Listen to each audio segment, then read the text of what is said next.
Thank you very much. For the second part of this emerging market session, I invite Mr. Al-Hamidi, the chairman of the Arab Monetary Fund.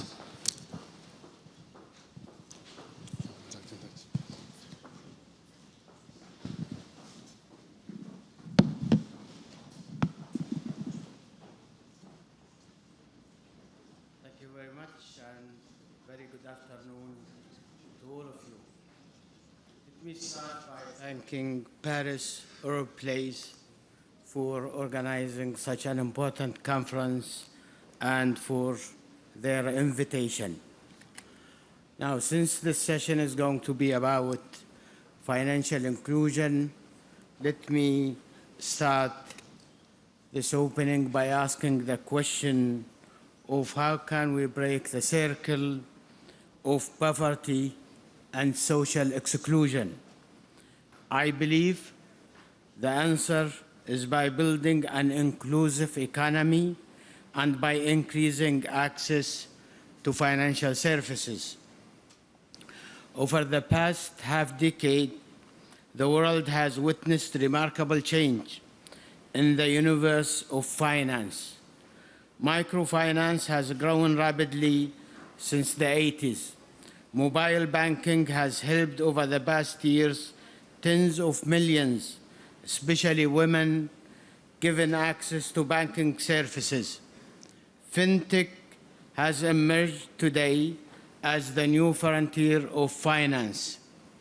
I am glad to see that over the 2 decades, there has been a progress to enhance financial inclusion, thanks to reform that financial authorities across the world, with the support of international organizations, have put in place to expand access to financial services.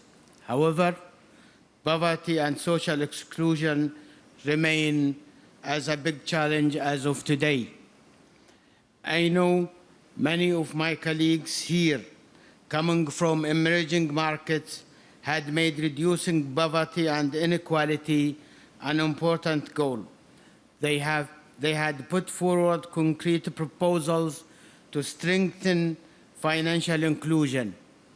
Today, I would like to speak about the role of financial inclusion in empowering people and bringing the world closer together, then outline the advances that we have seen in our region. The Arab region finally addressed the efforts that are still needed.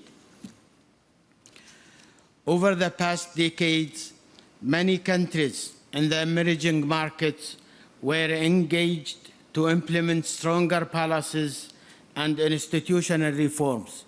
However, growth was not inclusive enough to reach the levels that can substantially reduce inequality and increase the well-being of the people. As you are all well aware, unemployment has been relatively high. Other constraints on growth include inadequate access to finance and telecommunication services. Addressing these issues today is an important policy priority for decision makers across the world.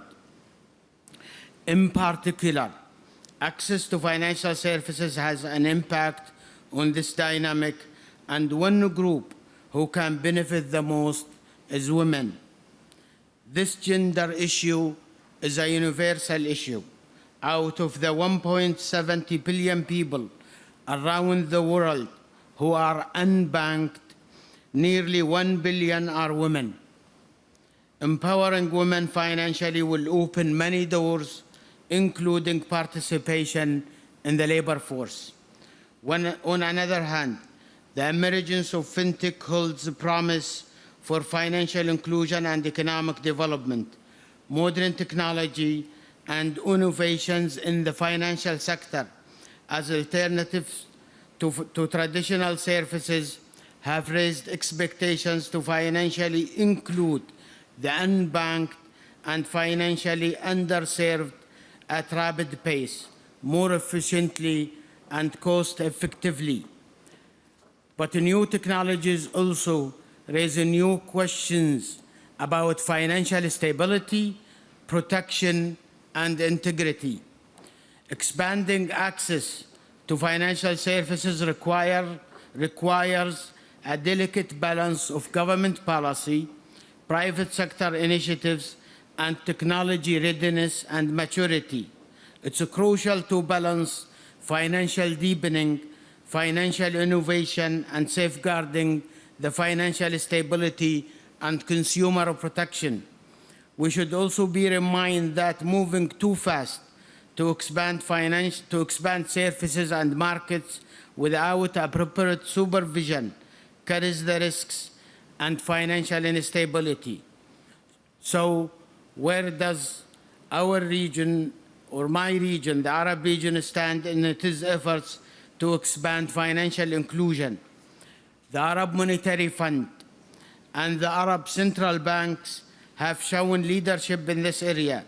National financial inclusion strategies were launched in several Arab countries with the important goal of increasing low-income household access to financial services. More Arab adults now have bank accounts. However, gender gap persists in the region. It's important to note that 160 million unbanked adults in the region, they do have a mobile phone, and half of them have internet access. Exploring these new delivery channels might expand the range of possibilities and can potentially open access to financial services by lowering the cost of financial services. Advancing financial inclusion through digital financial services is key in the Arab region. Now, what is the way forward in our region? Inclusive growth is important. Better access to financial services is one way to achieve higher rates of growth, and recent reforms have helped advance financial inclusion. Continued progress in promoting competition in the banking sector could boost incentives for banks to extend credit. At the AMF, we have recognized the emergence of fintech and provided support to some of our member countries on aspects of this innovative technology. What we have done are three concrete initiatives. The first initiative, we are now establishing a new entity. It's for Arab Regional Payment and Settlement System, which has been designed to promote low-cost cross-border payments among our member countries and beyond, and in turn will have a direct impact on financial inclusion. The Arab Monetary Fund gives great importance to the applications and issues pertaining to fintech and disruptive technologies. The second initiative, the AMF, in line with its vision and strategy and in the framework of its role as a technical secretariat of the Council of Arab Central Banks Governors and its subcommittees, has included in its programs for the years ahead financial inclusion and fintech as an important development area for the Arab region. In this respect, the AMF launched Financial Inclusion for the Arab Region initiative, which addresses, among others, development aspects to promote inclusive finance in the region, especially for women. The third initiative, in light of the need for collaborative mechanism to exchange experiences on fintech issues, the AMF has recently launched the Regional Working Group on fintech in December 2008. In conclusion, it's a moment of change and challenge of our region.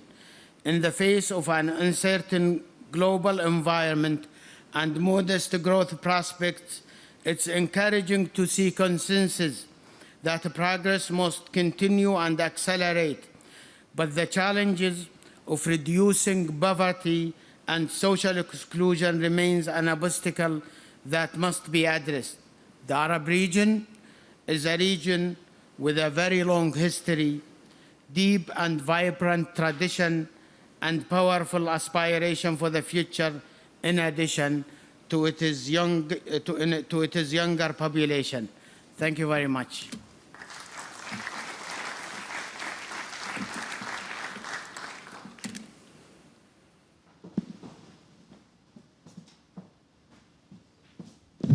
Thank you very much for the speech. Thank you. Good afternoon. We are opening the second roundtable on the first day of Paris Europlace International Financial Forum, and for the next hour we're going to be talking emerging markets driving capital markets diversification for an inclusive finance. This is of course something that we've heard a lot from the previous speakers here during the roundtables and the keynote addresses as well.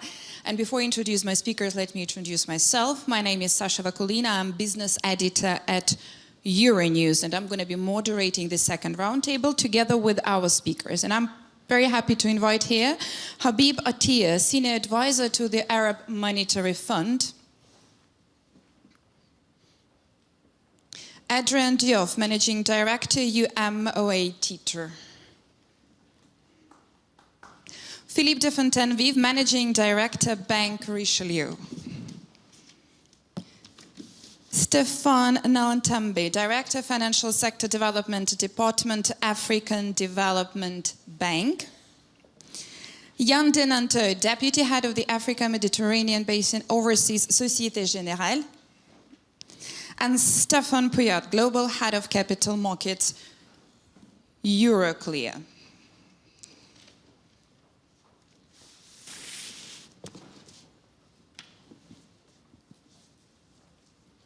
Good afternoon.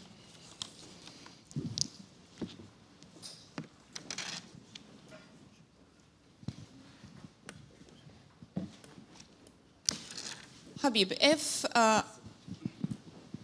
like I did, if you have been following this conversation and the roundtables during the whole afternoon at least, you would definitely notice that inclusion and inclusive finance is definitely one of the key words we have heard here over the past hours. Talk me through the issue of inclusion when it comes to the emerging markets and the issue of inclusion in the region.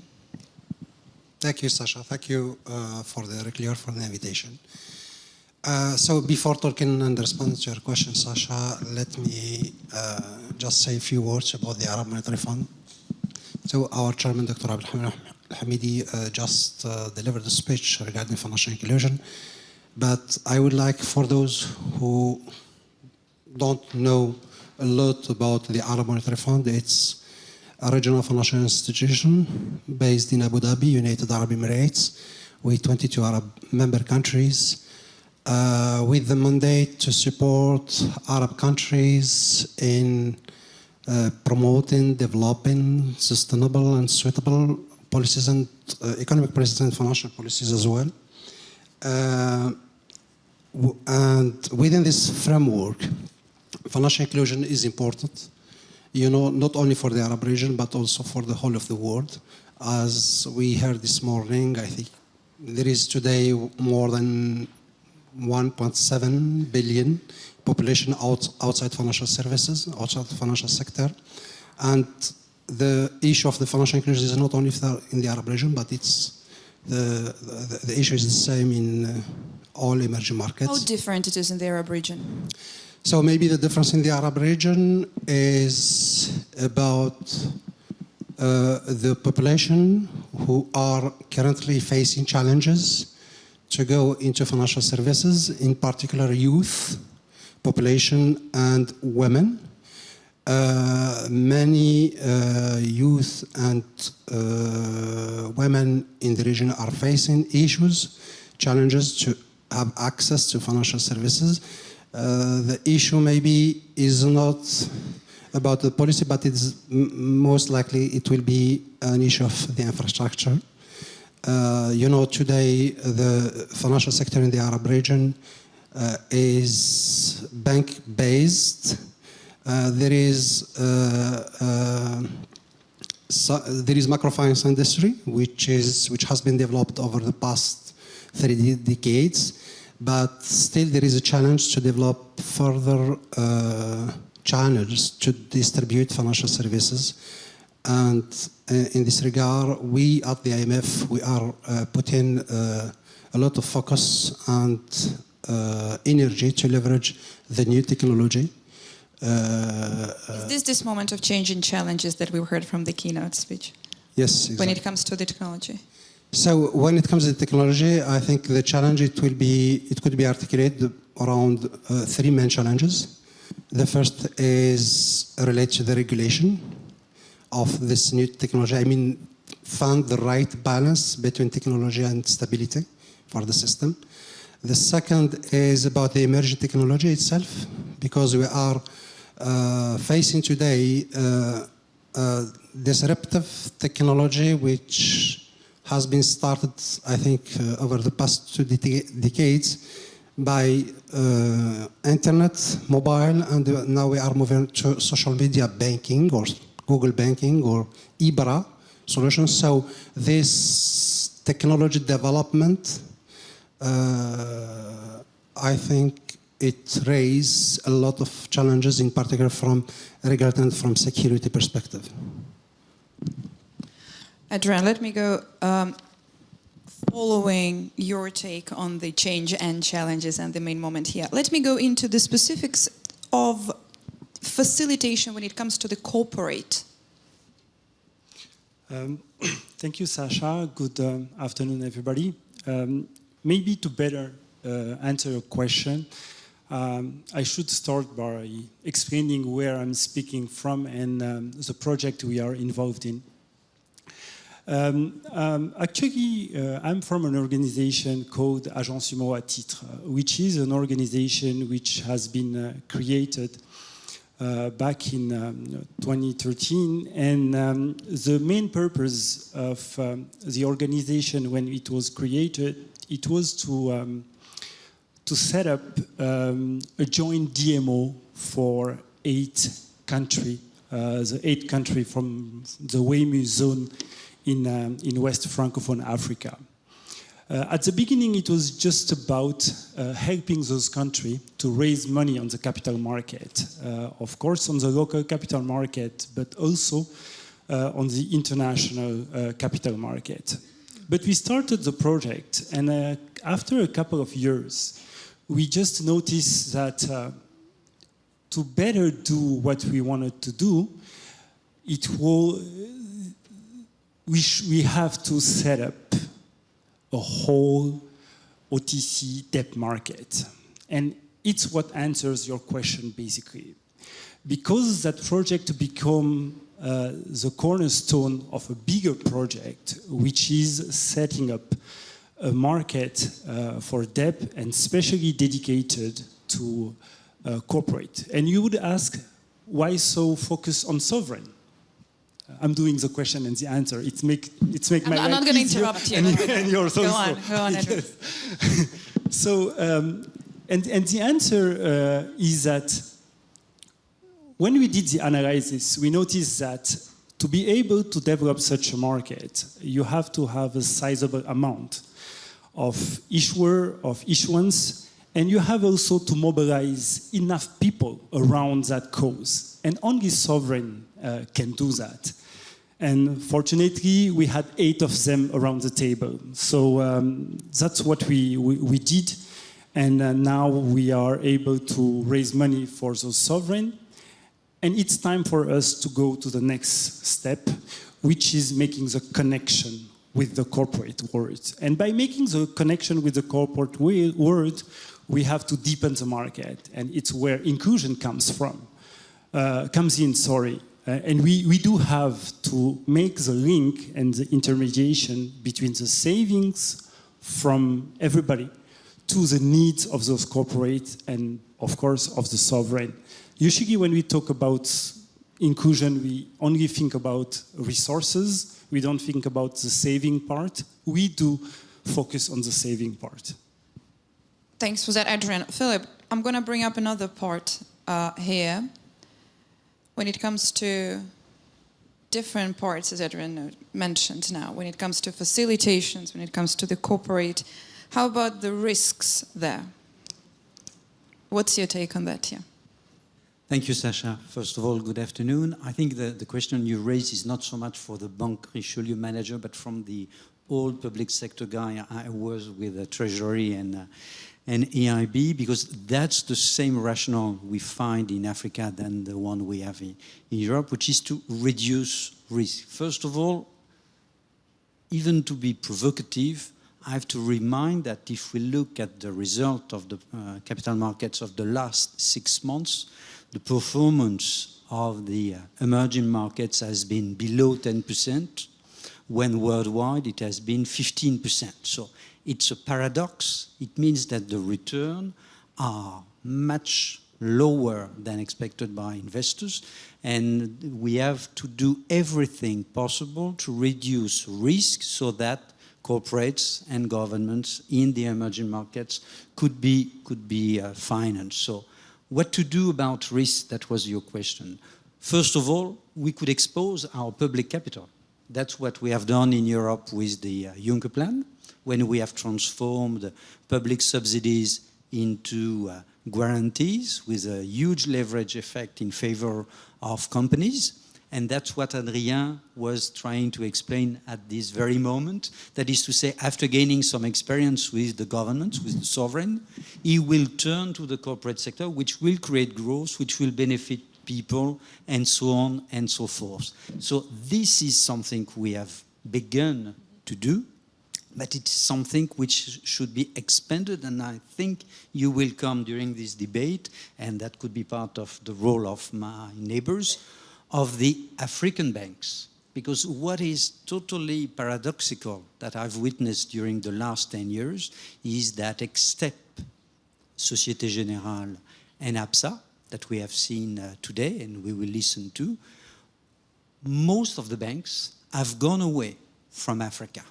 So the main challenge to face risk would be to have some financial engineers, if you accept that I call you in such a way, to mitigate, to mutualize all the risks so that these savings which exist in Africa stop to outflow out of Africa and invest in the local economies. That's a great, and I mean, I have to take it straight to the African Development Bank, of course, and Stefan, your take on it. The issue is linked to, and thank you for the question, thank you for inviting me. This goes way back to the financial crisis of 2008, the Basel III, and in fact, one of the big consequences of Basel III is first of all the KYC issues that are extremely stringent now. And in fact, we ourselves have stepped up our guarantee work much more with a lot of banks on the continent, of which one of them is Absa. In fact, to compensate for the lack of foreign banks, the correspondent banks have actually pulled out.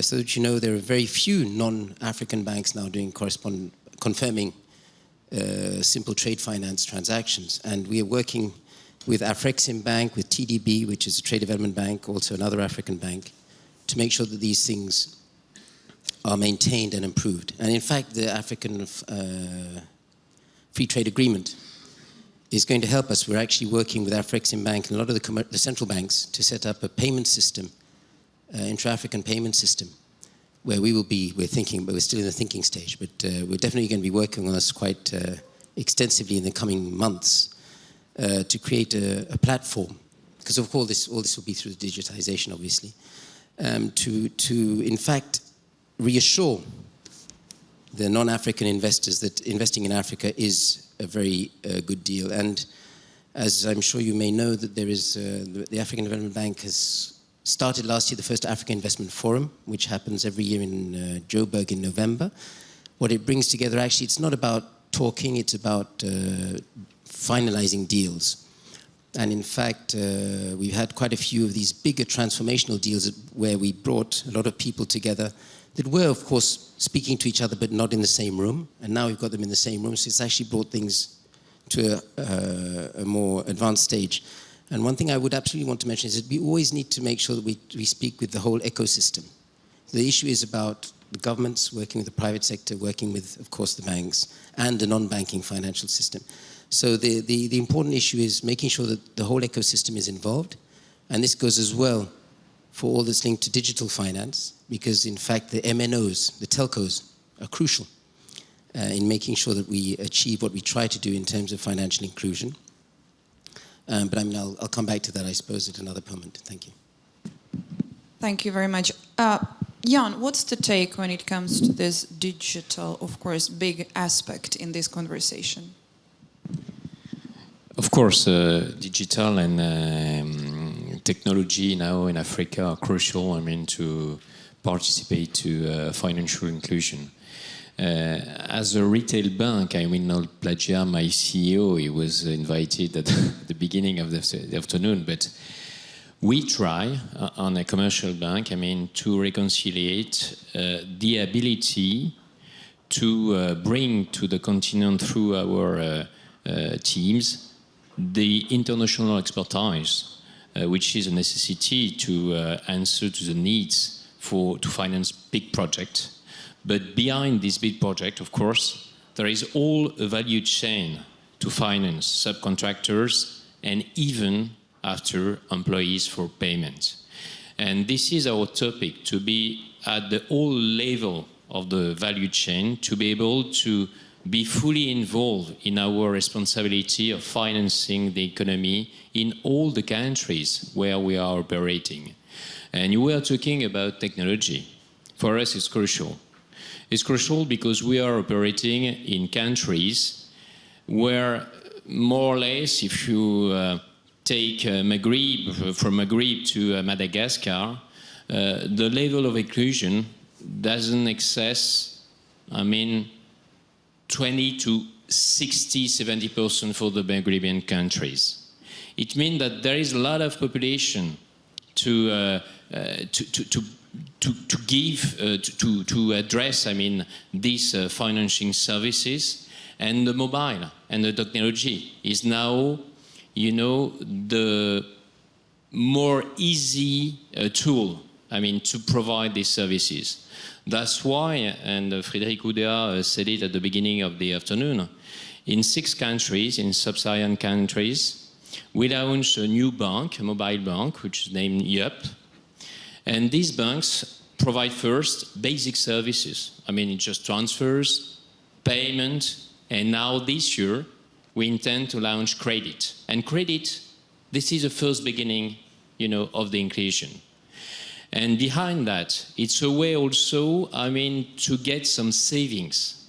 And, you know, Adrien, you were talking about savings. But, you know, I remember when I began my career, it was in SG France. I remember the top manager was saying, Jan, the credit, you know, are doing the savings. But in Africa, the credits are running so high, you must first get the savings. You know, at the last table, there was a lot of discussion on how to leverage and to get some local currencies. And the local currency, to get the local currency, you know, technology and mobile is a way to increase the savings and the local currency, and we will transform it. We can transform it to finance big projects or local projects, SMEs, or only houses for families. And this is all this value chain on which we want, as a commercial bank, be present in all the countries where we are operating. So technology is crucial now to increase, you know, these savings. Yeah, just to add some facts on what you've said, specifically when it comes to mobile. By 2020, when it comes to African ecosystem, mobile phone penetration will reach 90% by forecast, out of which 40 will be smartphones. This is like some of the recent pretty much average forecasts we're talking about. 40% would be smartphones by 2020. It's very important for us, but at the same time, I mean that we have to develop 2 technology. Technology, I mean, to address financial services through the smartphone, but still, you know, data is quite expensive in these countries. but also old phones, I mean like a Nokia ones, a USSD technology, and we must be able to address our financial services through these two technology. After, if we want to increase this financial inclusion through this technology, we have to work also a lot on the network. You know, it's not profitable at all for a commercial bank to provide small, you know, financial services if we are not able to decrease the cost to serve. That's why we work a lot with local shops. You know, Federico Udea mentions also oil stations to be able to share the cost of real estate, of salaries, and to provide these services, you know, on a large scale in all the countries, but at the same time to decrease the cost to serve. It allows, I mean, to provide these services everywhere in the countries. And this is really important through this network. At the same time, just to finish on technology, in this mobile banking, new mobile banking technology, at the final step, there is always cash exchange. And the issue in these small shops is to be able to provide this cash for the population. As a bank, you know, we've got already a sort of network of branches, meaning that in different parts of the countries, we are able to finance the shops and then to provide the cash in these shops for the population.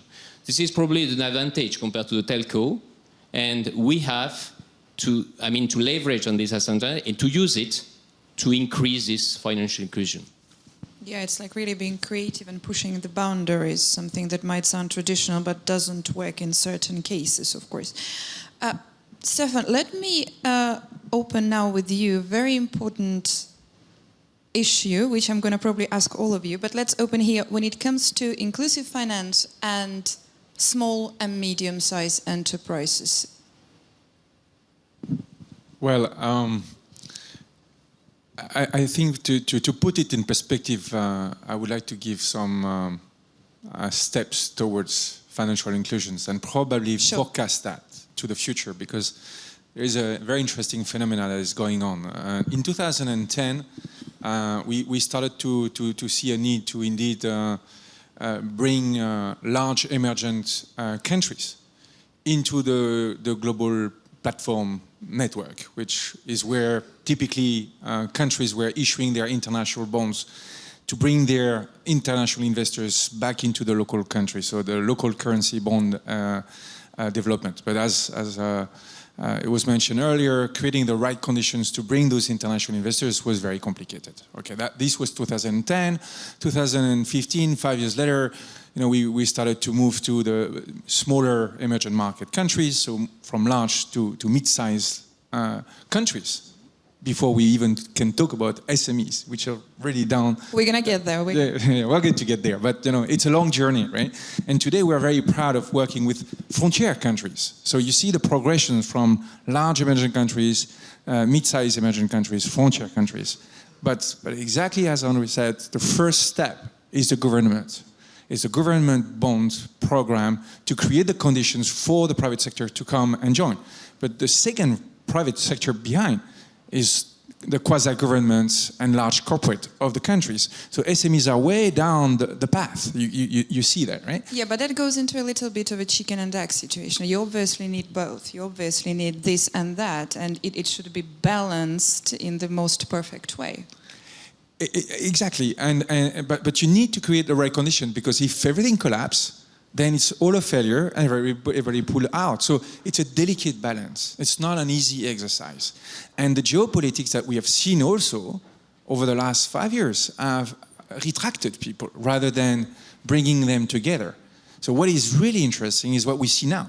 What we see now with the green finance, the climate change and the trade war and the tension that is existing, we see more and more of a need for not just financial inclusion, but human inclusion. People are now concerned about the catastrophic consequences of climate change in emerging markets. And that is bringing people together, to work together in order to create faster the right condition for success. And in some senses, probably even to put some pressure on some decision makers. That's the whole idea, right? And this is where SME sectors is booming, because we need urgently to try to find a way to get those SMEs access to capital market. Today they are excluded, not just in emerging market, but in most of the market. And you see that climate change and all discussion that happened today at the political level is bringing those people together. And so I would not say that we have found the solution yet, but I can say that there is clearly pressure to try to figure out how to make that happen as quickly as we can, and to produce what we have done so far for emerging countries, all the way down to this SME sector. Stefan, would you want to comment on that? Yeah, it's best that we do the two Stefans together, it makes it easier. Yeah, well. I'll take it at different levels. First of all, the SMEs, one has to see how one defines them. In Africa, we have, I'll give you the example. Mozambique, SMEs are considered SMEs. A company is considered an SME with an annual turnover of between $50,000 and $3 million. In the CFA zone, it's a maximum of 1.5 million euros turnover in the year. So you can imagine you quickly become a corporate versus being an SME. So we have to already be very cognizant of that. It's a moving target. Secondly, what SMEs in Africa, of course, there's first of all not one size fits all. We all know that. Secondly, we have SMEs that are family businesses for generations. Since when none of us around this table, I'm sure, are asking for people that are not from the family to now take equity in our firms. It's very rare you'll do that. The SME boards in Africa have been a failure. Practically all of them have not worked. They've got a few people listed, but it's very difficult. So what are we trying to do? At the bank, we've decided, well, we've got to try and provide them some debt. Now, the point is the debt markets, just to give an example of the debt markets in local currency, you have Zambia, 35% 10-year bonds. I would not be encouraging them to be issuing bonds at 35%. You have Ghana, base inflation at 7%, base rate at 12%, bonds at 20%. What type of bond market are you going to develop with those high rates? So there's a discussion that has to have at that level to actually think, well, do we have the right, let's say, monetary policies in place to actually make the bond markets play their role in these countries? The CFA zone is very different because the CFA zone is basically low interest rate because it's linked to the euro. So it's a very different ball game. But a lot of the African Anglophone countries that have their currencies floating, they have a much higher interest rate environment. And so that's one other part. So coming back to the SMEs in the debt markets. The SME then, it's difficult for them to borrow directly debt, to issue debt on the local market. So that you know, the debt market's about $1.1 trillion. Well, that's the market capitalization of the equity markets. It was mentioned earlier. South Africa alone is 85% of that. Just one market, 85% of the total of the continent capitalization. You include Cairo and Casablanca, you're at 90%. So we're talking very small. In 4 years, the last 4 years, we've had about 6.5 billion only of dollars worth of corporate bonds issued on our capital markets. So when you think of those numbers, then you realize, okay, what are we talking about here? So in the SME space, what we're looking to do is we're trying to work on, and we're working with the BRVM en Côte d'Ivoire, for la région Afrique de l'Ouest. We're also working la Bourse de Casablanca, where we're trying to train certain, we're making sure that certain SMEs go through a training, a certain capacity building. It's alongside what the IFC is doing also in a different way. But what we're trying to do is these people, that when they come out of this training, we're going to start doing some basket bonds for them that are quoted on the Moroccan Stock Exchange and in BRVM. Why? Because the rates are relatively reasonable. We can lend up to 7 years at below 10% or close to 10% for an SME, which is quite effective. And of course, the FDB will be there to guarantee the value of these bonds. So that's one aspect. Another aspect of SMEs, of course, is the startup side. I'll be quick. That's okay. very interesting. I didn't mean. Okay, the startup side, basically the equity, starting capital. Because I mean, at the end of the day, what are we all trying to do? We're all trying to make sure that we provide financing for SMEs at different stages of their growth cycle. You have startups that are really the seed capital.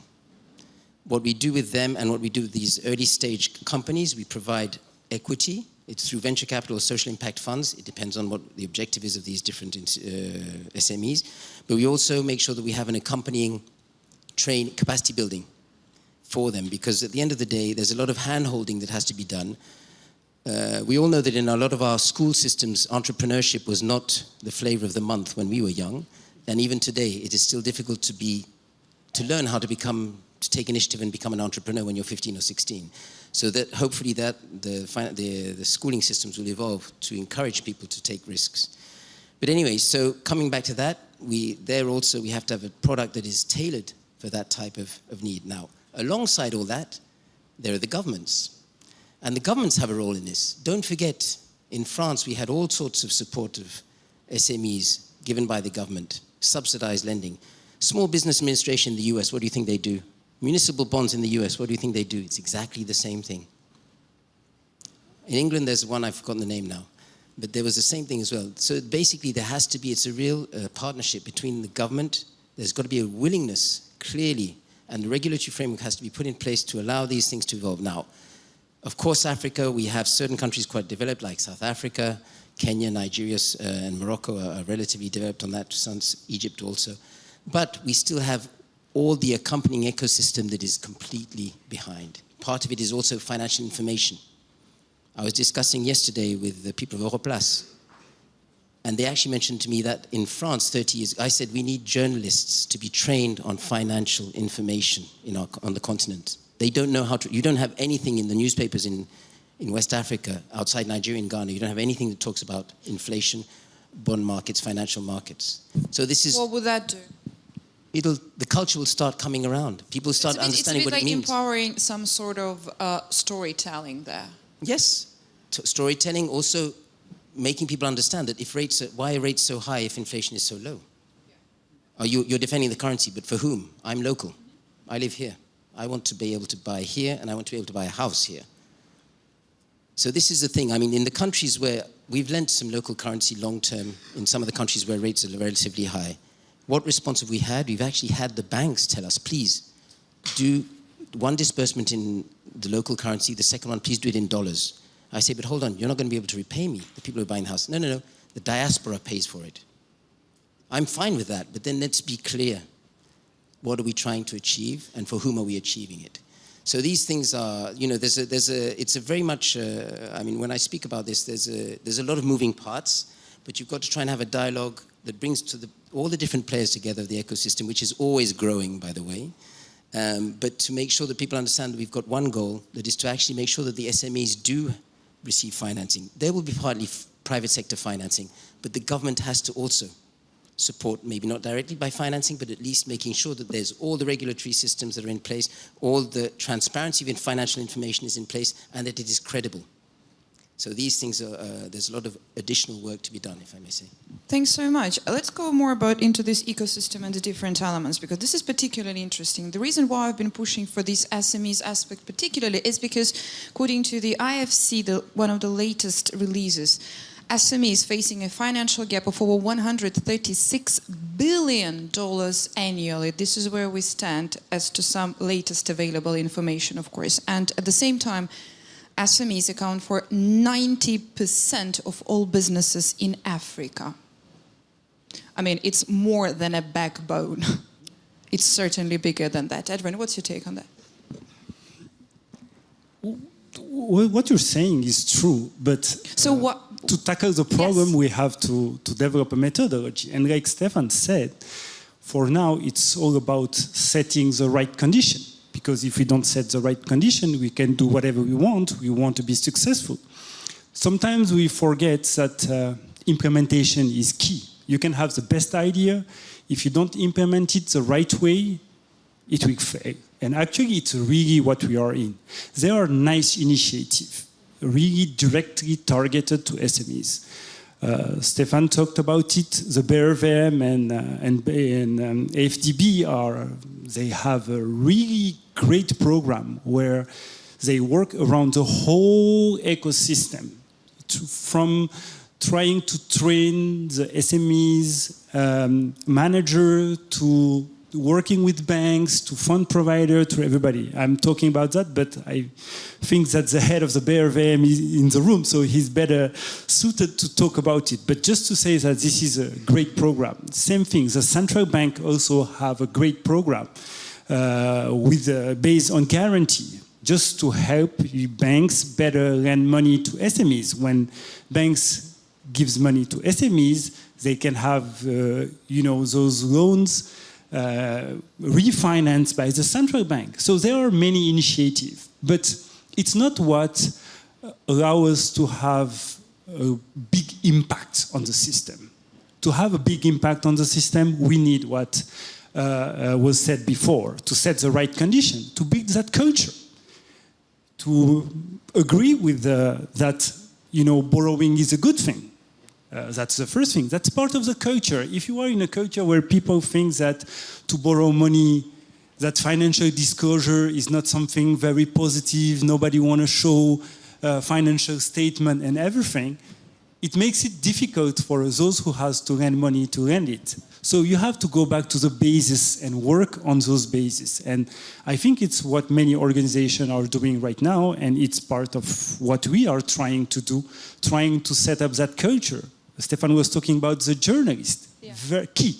So it's informational. You have to work on the whole ecosystem again, trying to get it from the ground and build it if we want to have a mass impact. That's very interesting. Yeah. No, I just borrowing is good.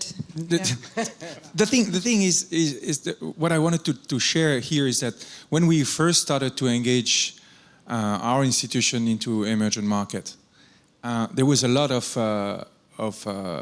worry about the true impact that we will have. I mean, it's very good to try to help and assist and connect, but at the end of the day, as I said, if you do not bring macroeconomic elements that you can measure and demonstrate, then the whole exercise that you are engaging into is going to backlash on you. So it's really important to make sure that you put the right conditions so that you have the right measurements. And we were very proud last year, when actually in the spring we were in the World Bank, and we had PwC who has done a study on the impact on the euro clearability, as Ministry of Finance, Dr. Mayat just mentioned. But what was the impact of euro clearability? What was the condition behind that? So that you could really measure the benefit that you could bring to a country, right? And that's right. But the thing is that by doing that, you have a roll out effect, a snowball effect. And that snowball effect is creating that thing that will go all the way down to the SMEs, that because the governments will start to feel confident that they can back up this. Something rather solid there. Yeah. Right. Yes, please, Habib. Maybe just to add about what Stefan is saying.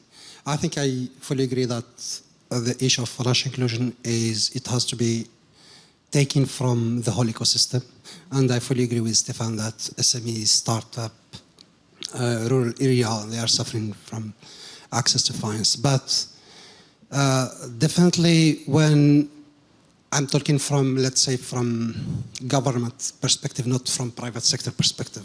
From government perspective, it's important to have the impact on the ground, to have people banked, to have SMEs has access to financial services, and there is a final impact on the growth.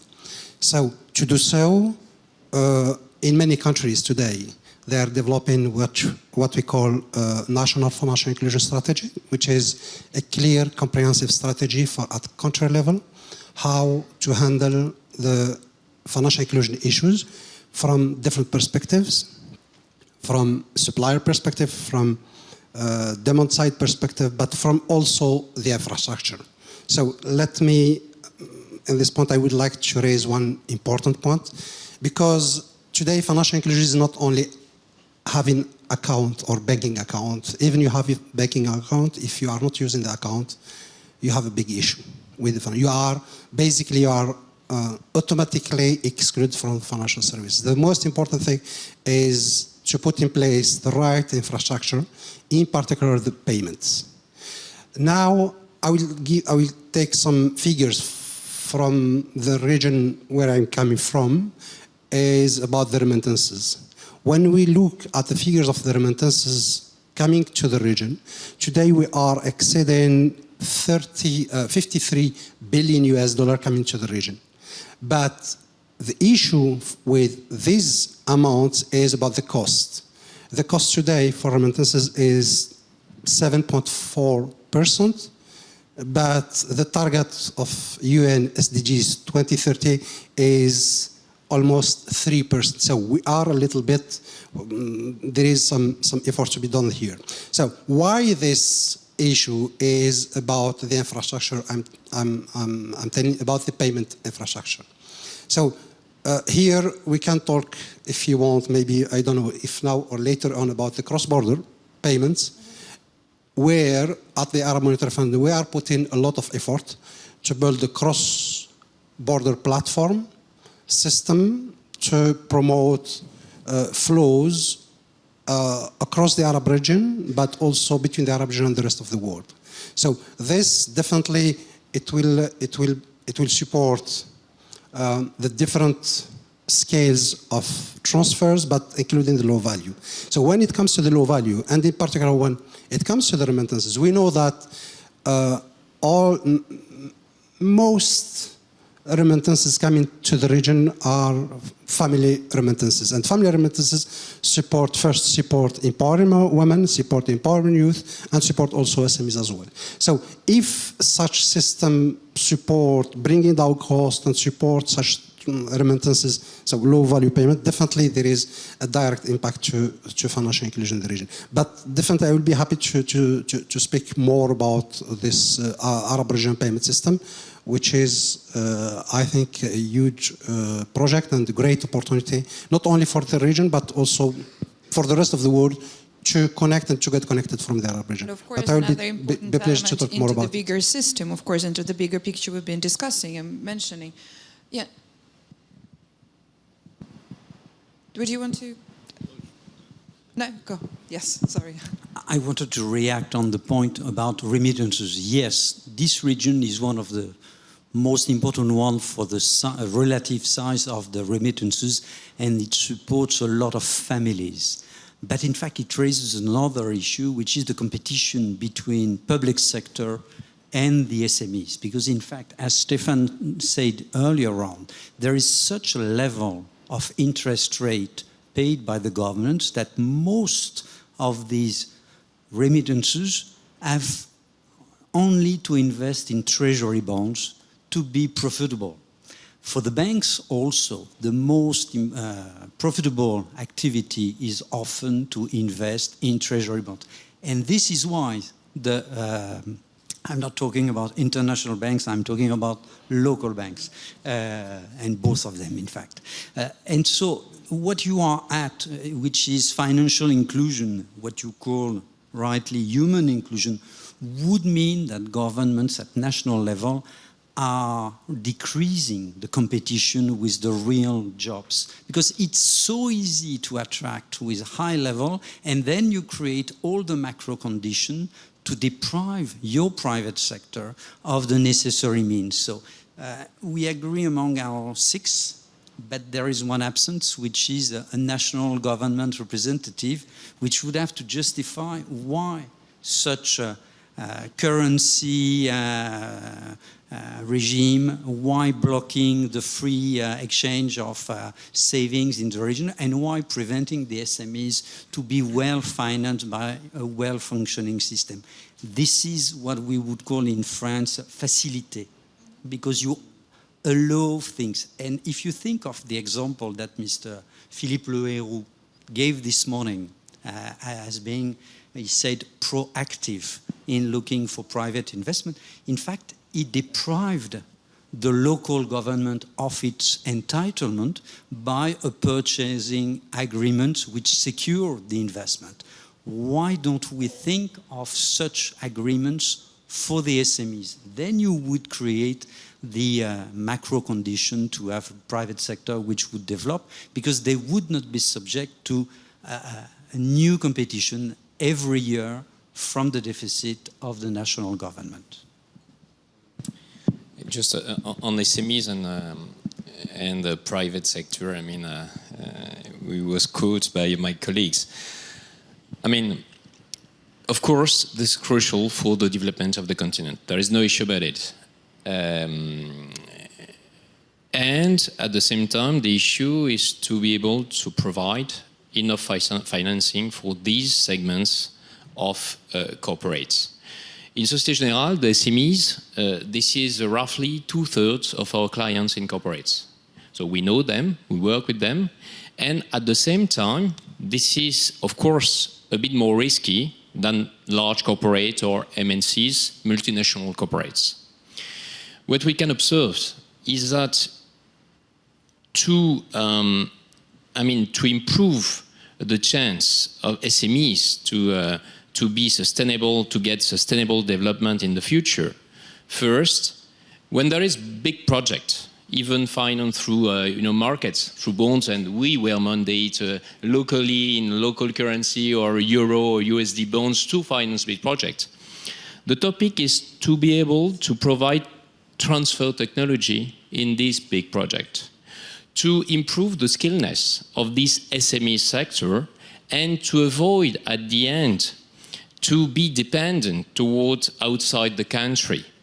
And it's very important because this SME segment is crucial to decrease the deficit of the payment balance in all these countries in Africa. And this autonomy, I mean, in agriculture, in industry, this is one of the parameters to be able to produce and to answer to the demand, which will increase, of course, with the increase of the population. And now, how to finance better this SME sector on private sector? It was mentioned a bit. I mean, the topic is to share the risk if we want to increase. And of course, everywhere in the world, there was some tools for that. One of the best tools that we saw and we can see on the market is to use a counter guarantee and to share the guarantee with public guarantee. I mean, we use it locally with different states, with different programs. At the same time, we use it with DFI, I mean, with IFC, World Bank, and also with AFD, I mean, French Development Agency. So all the DFIs usually are there to allow us, I mean, to share the risk and to decrease the risk on this segment. And which is very important is to be able to decrease this risk, of course, for investment, but also for working capital. Because at the first beginning, these SMEs, they just want to import, the first raw materials which are useful to produce. And the topic is to be able to get this counter guarantee also for short-term lines, which are crucial to finance the working capital. And this is one trigger to develop the SME segment. I just wanted to add one thing on that, because I think what we are touching on a point, which is, at least that's what we observed, is that high interest rates kills SMEs. So the problem is that you have to fix the first one and still do the second one, right? And that's why when we were able to help those emerging markets to connect to the international platform, what was really, really valuable is that on an average, the government bonds had a decrease of 28 basis points of borrowing cost, which then led to corporate sector having 14 basis points reduction cost on a long-term sustainable financial program. This significantly helped a country to reform itself, develop the right conditions for the growth of SMEs. So for us, it's really, really important. I know in Euroclear we don't like to do publicity, but nonetheless, I think it's really useful that you go to the website of Euroclear and you download this very nice report that was made by PwC, because this is where you could read how this macroeconomic really kicks in.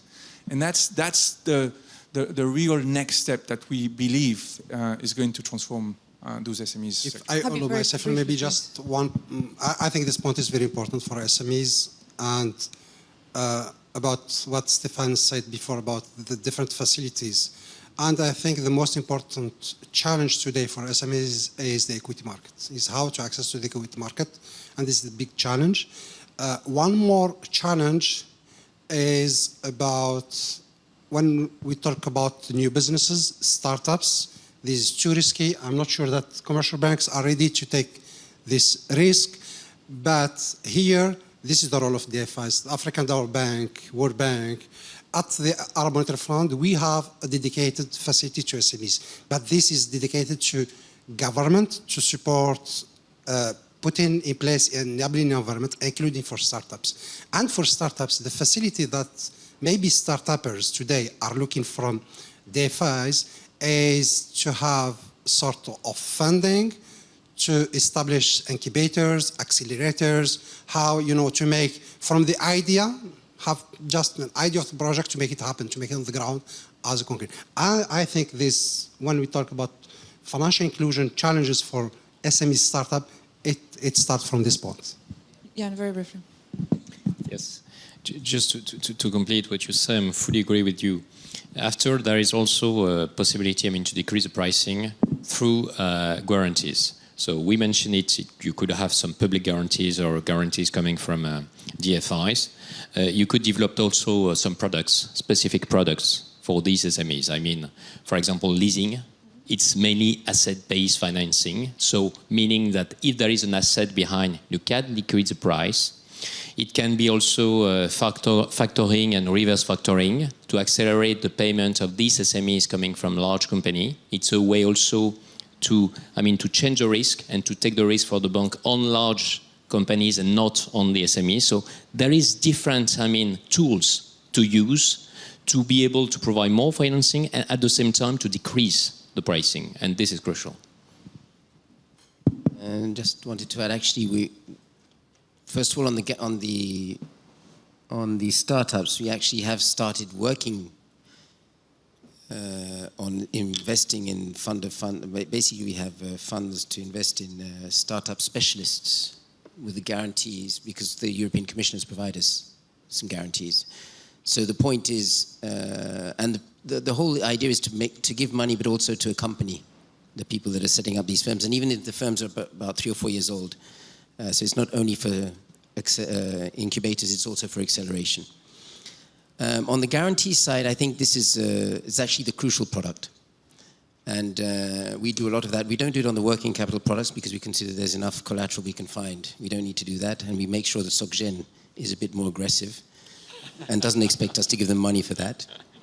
But we do provide guarantees, and we're actually setting up quite an interesting program with actually several G7 countries and the Africa Guarantee Fund, which the Africa Guarantee Fund is a specialized institution based in Nairobi, of which we are one of the shareholders. There's Danida, the Spaniards, and ourselves who actually created it, and since then LifeD has joined from the Gari side, and also the NDF, the Nordic Development Fund. I'm mentioning that because the NDF created in the AGF product line, they created the instrument for green finance, green guarantees for banks, for portfolio guarantees for green investments on the continent. And we're actually going to be introducing a new one now with the G7 discussions, which is going to be dedicated for women. Now, I know women is not a sector investment. We all know that.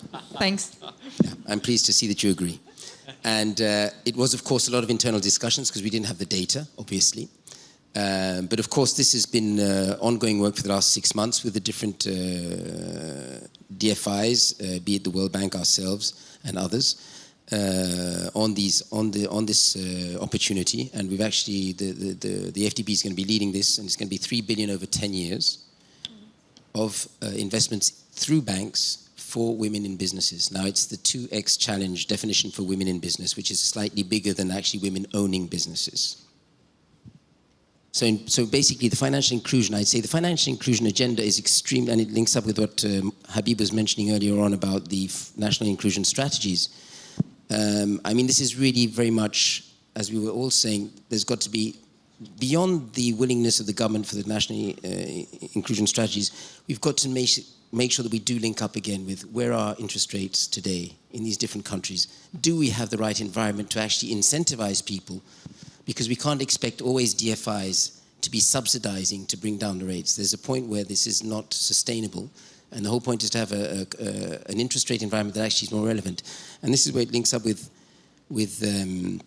what Abdul was saying, because on our continent, a lot of our countries aren't leveraging their local capital markets the way they could. They don't seem to see the value of it. Now, of course, a lot of it is linked to the fact we have very informal saving systems. There's the YOP, which is one of the products we've seen in East Africa. The savings has completely changed since the mobile revolution 5 years ago, or 6 years ago now. Tanzania, Kenya, a lot of the banks have actually jumped on it to actually increase their outreach, not with heavy brick and mortar offices, just 1 or 2 people, agency banking, the infamous agency banking. So there's a huge market. The Francophones, as usual, we're slightly a bit slower. There's a whole regulatory framework to put in place. We've got to control every step of the way before we decide. But it's happening also. So this is going to change the landscape. But I think this, what we mentioned earlier, this discussion with the authorities to make people realize if we do keep rates too high, we've got to know why we're keeping them high. Because in fact, we are stifling economic development. Thank you. And just to wrap it up, you've all brought up your arguments and some of the issues into this bigger picture. But I'm going to wrap it up now here, saying that apart from the fact of all the importance of all the sides in this system to work and to be cooperative, apart from having all the elements needed together with those sides using them, it's also about how these elements and these sides are all interconnected and how they communicate between themselves within one system. Gentlemen, thanks so much for this discussion. We are not done yet. We're going to be joined now by George Assant, Managing Director and Head of Markets XSA ABSA Group, with expert analysis.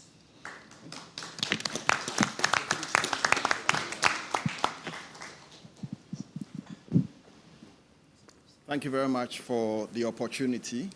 I'm going to make this very quick. In 10 minutes, I just want to take you through something Absa has been doing. I think the discussion has well anchored on the fact that the capital market is an important enabler for development, particularly in a place like Africa, where development is much needed. In 2017 and 2018, Absa successfully sponsored a capital markets development index called the Absa Financial Markets Index, specifically for Africa. And the launch of the index was done on the side of the IMF meetings in Washington and also in Bali. And it was quite important to launch in such forums because there you have the ears of finance ministers, of policymakers who are critical in deciding what needs to be done about the capital markets. We subsequently ran a similar launch in Davos where we had other central bank governors in the continent who again are quite critical in building a stronger financial market. The Absa Africa Financial Markets Index is an index that serves as a common fact base for financial market development. And it's really built on pillars that the research institution who is backing this index believes that every financial market system that really wants to develop and become a platform for mobilizing savings and connecting savings to investment really need to build itself on.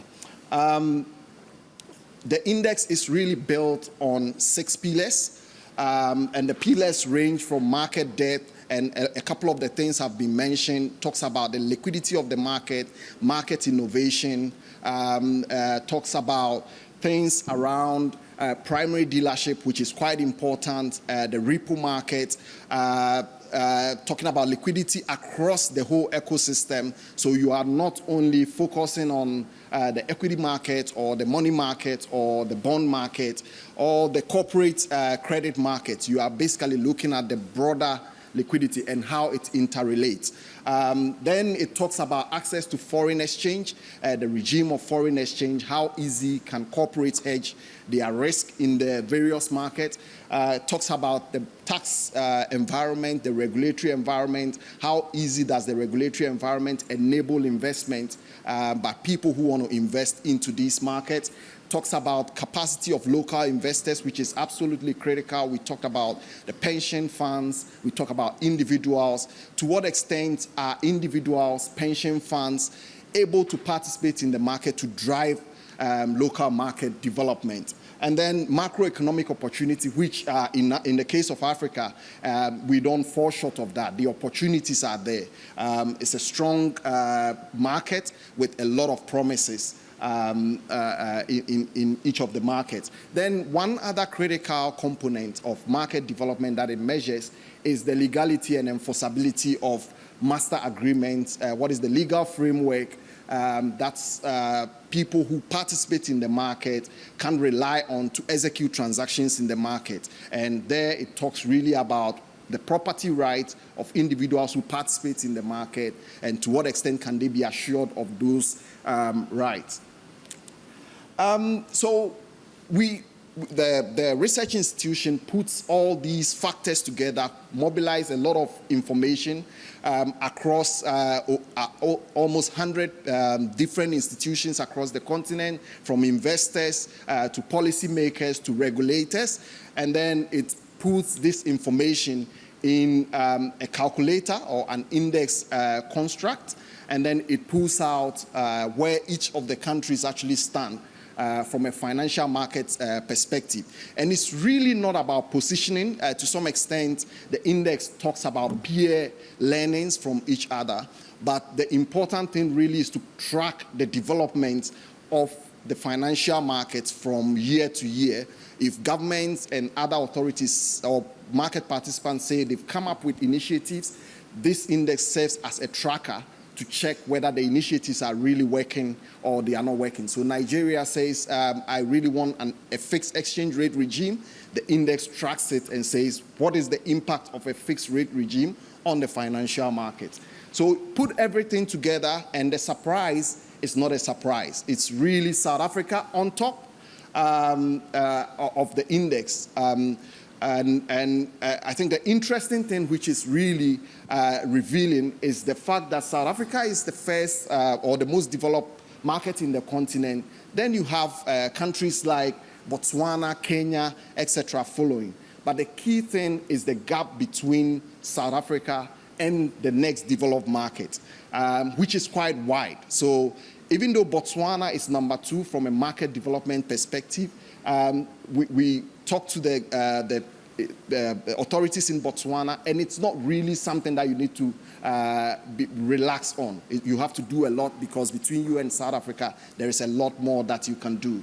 One other thing that we've seen after the index was launched for 2 years and socializing it with authorities was interest that it generated across different countries. And even though to some extent it ranks countries, countries were not averse to discussing the issues that will really move their financial markets forward. So a country like Ethiopia or Angola will willingly embrace discussions around what they need to do to move them significantly ahead. So after the first launch, we had Angola, we had Cameroon, and then Senegal actually approaching and saying, we really want to be part of this index. Clients are interested in these markets, and they want to understand the terrain from a financial market perspective. So the index will give you the ranking, how each of the markets perform from a pillars perspective, the 6 pillars that I talked about.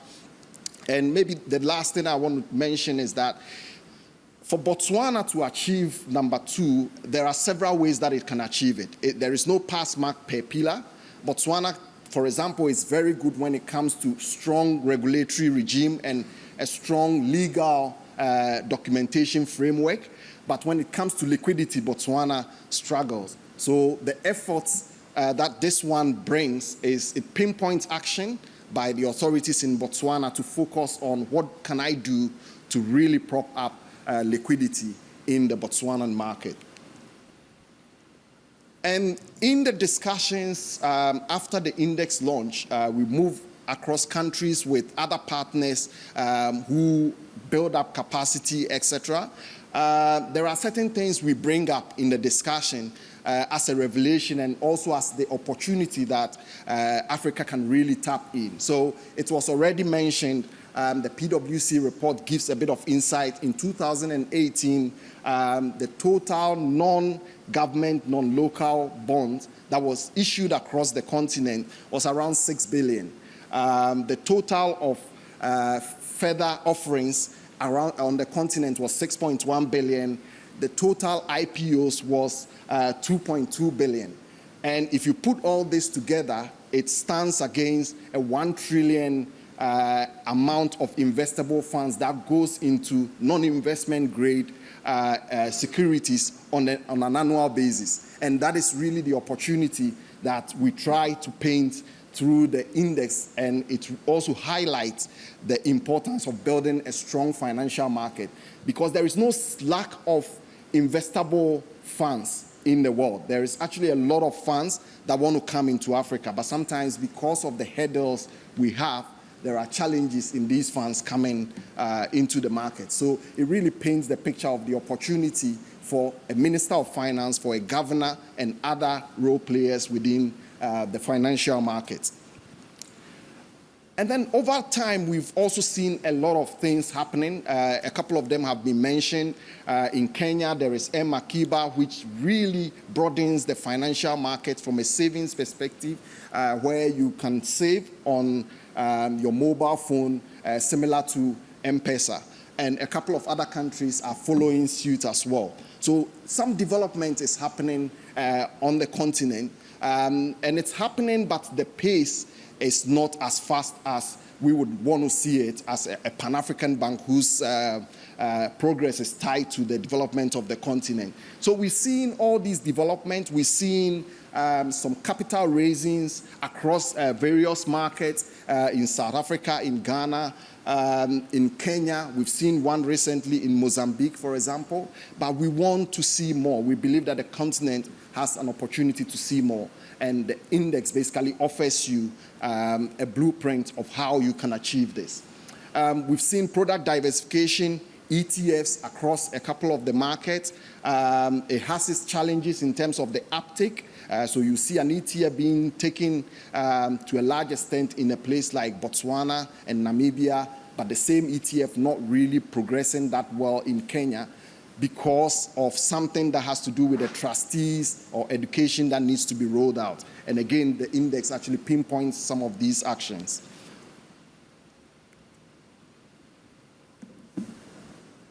One interesting thing that comes out in the discussion has been the over-reliance of the continent on foreign securities. So a lot of the funding in the continent is really mobilized in the form of foreign currency debt.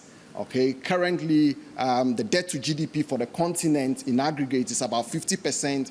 Out of that, only a third is local currency. The rest is foreign currency. And the other thing that is a worry is that most of the local currency are actually short-term debt, averaging anywhere between 15 to 18 months of tenor, which is a risk to the financial markets in Africa. And those are things the index tries to bring out, that into the future, if the continent really doesn't focus on building its own capital market, some of these things that are being done today could potentially become a challenge in future.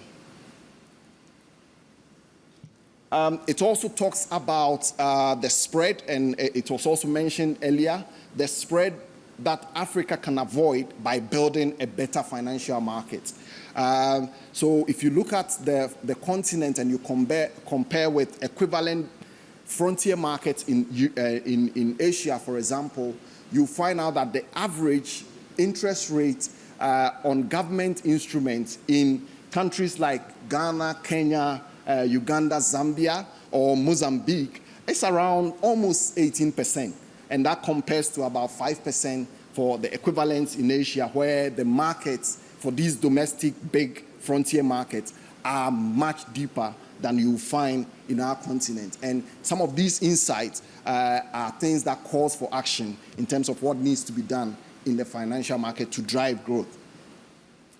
So on departing comments and analysis and some of the things that we think the continent really needs to build on, the first thing which was mentioned by the chairman of Absa is really an issue of collaboration. Whether you like it or not, the individual markets in the continent are small and may not be able to mobilize enough funding to support development in their respective markets. So the new discussion that is coming up as we go around with the index showcase has been, why don't you allow a Botswanan investor, where the pension fund sector is much deeper, to invest in Nigerian corporate bonds to build the markets in Nigeria? Vice versa, why don't you allow a Nigerian investor or institutional investor to be able to invest in Ghana or Cote d'Ivoire? We believe that there is a massive opportunity that Africa can actually mobilize among the continent countries and not just rely on investment that comes from outside the continent. So collaboration is a key one for the continent in terms of working together, standardizing, such that when a Nigerian investor moves to Botswana or Ghana, they don't struggle to interpret new rules and laws. And the other thing, big thing, which has also become a bit of an action, is for regulators to be a bit more proactive in how particularly exchange rate is managed in the continent. And I believe that was mentioned as well. Why do you always need to defend your currency? What is the cost of defending your currency? What is the cost of running a managed float? What is the cost of running a fully float currency? And these are discussions that are coming up, and increasingly after the first launch, we actually saw a lot of countries beginning to move to a more liberalized currency environment, which then propped up local investment and foreign investment into the respective countries.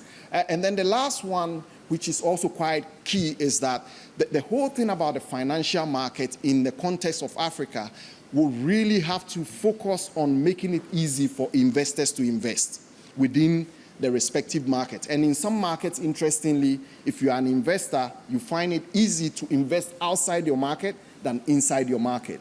And these are things that are beginning to come up now. How can you make it easy for a local investor to invest in their own market to be able to develop? And it's not that easy once you start seeing the revelations of the index and some of the things that become impediment for investors to invest in their own markets. So these are the topics that are coming up. From an Absa perspective, we believe that Africa's potential is undoubted. As a bank whose destiny is tied to the progress or development of Africa, we believe that one of the key areas of focus for all governments on the continent will have to be financial market development, because whatever infrastructure or developmental idea the continent will have will need to be powered or enabled by the financial markets and by funding. And we believe the index offers that blueprint for such funding to be mobilized in a very cost-effective way, competitive way, and a way that actually helps the whole society. Thank you very much. Thank you very much. Many thanks to George for his expert analysis, and big thanks to our speakers today for this conversation. We could carry on with this analysis for another couple of hours. And thanks to the Europlace team a lot. Thanks, guys. Thank you.